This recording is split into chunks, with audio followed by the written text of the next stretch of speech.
जहिया से आइली जियल मोहाल कहिले बारी सा। ये भौजी सुना, जहिया से आइली जियल मोहाल कहिले बारी सा। भौजी तोहर बहिनी बवाल कहिले बारी सा। भौजी तोहर बहिनी बवाल कहिले बारी सा।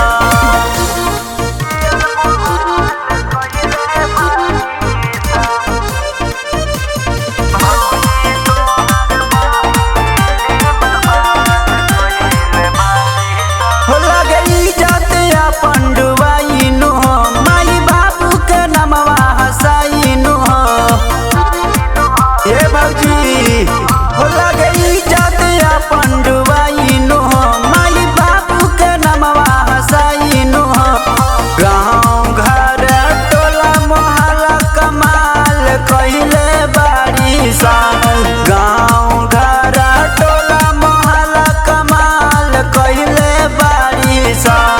भौजी तोहर बहिनी बवाल कहिले बारी सा। भौजी तोहर बहिनी बवाल कहिले बारी सा।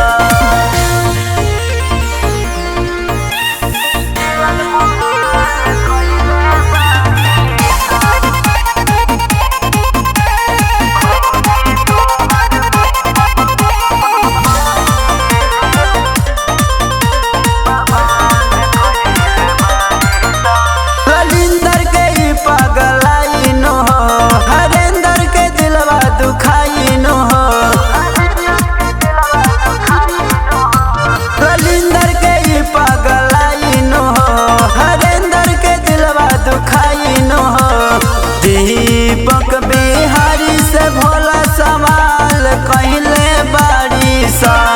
दीपक बिहारी से भोला सवाल कहिले बारी सा। भौजी तोहर बहिनी बवाल कहिले बारी सा। भौजी तोहर बहिनी बवाल कहिले बारी सा। संभाल के रखा।